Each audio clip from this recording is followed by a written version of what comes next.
कर्ण की उदारता। एक बार भगवान श्री कृष्ण पांडवों के साथ बातचीत कर रहे थे। भगवान उस समय कर्ण की उदारता की बार बार प्रशंसा करते थे। ये बात अर्जुन को अच्छी नहीं लगी। अर्जुन ने कहा, श्याम सुंदर, हमारे बड़े भाई धर्मराज जी से बढ़कर उदार तो कोई है नहीं, फिर आप उनके सामने कर्ण की इतनी प्रशंसा क्यों करते हैं? भगवान ने कहा, ये बात मैं तुम्हें फिर कभी समझा दूंगा।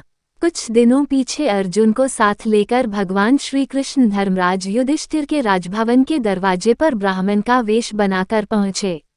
उन्होंने धर्मराज से कहा, हमको एक मन चंदन की सूखी लकड़ी चाहिए, आप कृपा करके मंगा दें।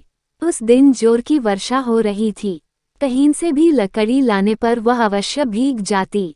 महाराज युधिष्ठिर ने नगर में अपने सेवक भेजे, किंतु संयोग की बात ऐसी कि कहीं भी चंदन की सूखी लकड़ी सेर से अधिक नहीं मिली। युधिष्ठिर ने हाथ जोड़कर प्रार्थना की, आज सूखा चंदन मिल नहीं रहा है। आप लोग कोई और वस्तु चाहें तो तुरंत दी जा सकती है। भगवान ने कहा, सूखा चंदन नहीं मिलता तो न सही, हमें कुछ और नहीं चाहिए। वहां से अर्जुन को साथ लिए उसी ब्राह्मण के वेश में भगवान कर्ण के यहाँ पहुँचे। कर्ण ने बड़ी श्रद्धा से उनका स्वागत किया। भगवान ने कहा, हमें इसी समय एक मन सूखी लकड़ी चाहिए। कर्ण ने दोनों ब्राह्मणों को आसन पर बैठाकर उनकी पूजा की। फिर धनुष चढ़ाकर उन्होंने बाण उठाया। बाण मार मार कर कर्ण ने अपने सुंदर महल के मूल्यवान किवाड़, चौखटे, पलंग आदि तोड़ डाले और लकड़ियों का ढेर लगा दिया।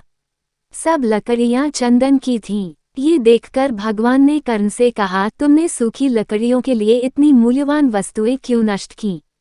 कर्ण हाथ जोड़कर बोले, इस समय वर्षा हो रही है, बाहर से लकड़ी मंगाने में देर होगी, आप लोगों को रुकना पड़ेगा, लकड़ी भीग भी जाएगी। ये सब वस्तुएं तो फिर बन जाएगी, किंतु मेरे यहाँ आए अतिथि को निराश होना पड़े या कष्ट हो तो वह देख मेरे हृदय से कभी दूर नहीं होगा। भगवान ने कर्ण को यशस्वी होने का आशीर्वाद दिया और वहां से अर्जुन के साथ चले आए। लौटकर भगवान ने अर्जुन से कहा, अर्जुन देखो, धर्मराज युधिष्ठिर के भवन के द्वार, चौखटें भी चंदन की हैं। चंदन की दूसरी वस्तुएं भी राजभवन में हैं, लेकिन चंदन मांगने पर भी उन वस्तुओं को देने की याद धर्मराज को नहीं आई और सूखी लकड़ी मांगने पर भी कर्ण ने अपने घर की मूल्यवान वस्तुएं तोड़कर लकड़ी दे दी। कर्ण स्वभाव से उदार हैं और धर्मराज युधिष्ठिर विचार करके धर्म पर स्थिर रहते हैं।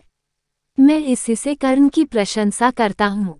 इस कथा से हमें ये शिक्षा मिलती है कि परोपकार, उदारता, त्याग तथा अच्छे कर्म करने का स्वभाव बना लेना चाहिए। जो लोग नित्य अच्छे कर्म नहीं करते और सोचते रहते हैं कि कोई बड़ा अवसर आने पर वे महान त्याग या उपकार करेंगे, उनको अवसर आने पर यह बात सूझती ही नहीं कि वह महान त्याग किया कैसे जाए। जो छोटे छोटे अवसरों पर भी त्याग तथा उपकार करने का स्वभाव बना लेता है, वही महान कार्य करने में भी सफल होता है।